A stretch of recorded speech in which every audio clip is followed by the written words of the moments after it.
अंदर, उसकी बुद्धि के अंदर दुख ही दुख होता है।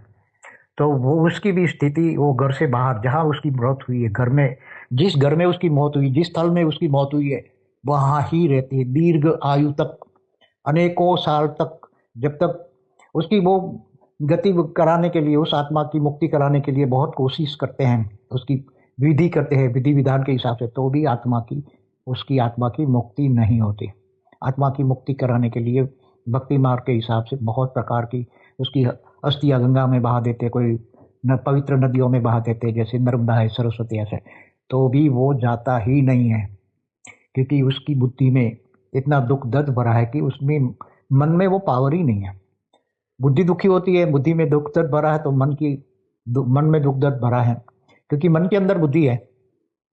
और बुद्धि के अंदर संस्कार है, तो संस्कार दुख दर्द के भरे हैं, तो मन आत्मा की पावर इतना, तो वहां ही रहती है अनेकों साल, हजारों साल तक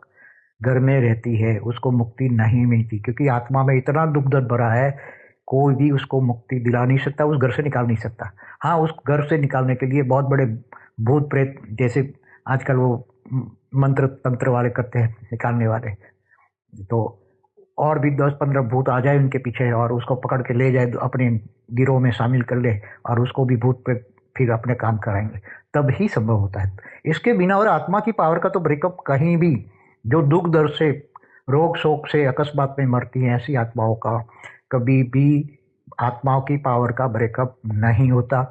अगर वो कोई ऐसा कहता है तो ये बिल्कुल उसकी सब अज्ञान रूपी अंधेरे में धमक रहा है।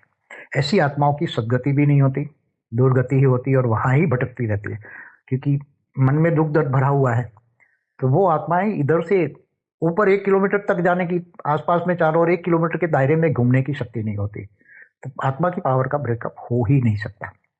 बिल्कुल, ये बुद्धि में ज्ञानी है तो समझ पाएगा, आत्मा की पावर के ब्रेकअप नहीं हो सकता, आत्मा की पावर के टुकड़े नहीं हो सकता। ये अपना भूत प्रेत भी बहुत समय के बाद भी, जब वो बहुत बड़ी आत्माएं हो जाती है, दूसरी आत्माओं को, छोटी छोटी आत्माओं को, ऐसी आत्माओं को निगल जाती है, और फिर बहुत हजारों साल हो जाते हैं, तब वो आत्माएं बहुत पावरफुल होती है, तब वो आत्माएं थोड़ा ऊपर जाती है, 1 किलोमीटर, 2 किलोमीटर, 3 किलोमीटर तक ही जाती है, और फिर वहां रहकर अपनी आत्माओं में से, अपने शरीर में से, मतलब आत्मा में नहीं, शरीर में से, जो उसका सूक्ष्म शरीर है, उसमें से कई रूप निकालते हैं, अनेक रूप निकालकर जहाँ जहाँ जहाँ भूत प्रेत रहते हैं, वहां से वो आत्माओं को खा पी के अपना पावर बढ़ाता है, वो ऐसी तरह निकालते हैं, मगर उसको हजारों साल लगते हैं, 10,000, 20,000, 25,000 साल तक। कई भूत प्रेत लाखों साल पुराने बैठे, कई भूत प्रेत तो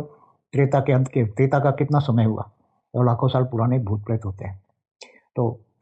हाँ, बहुत समय के बाद जब वो आत्मा में थोड़ी दूसरे भूत प्रेतों को खा जाती है, तब उसमें बहुत पावर आती है, तब वो अपने अनेक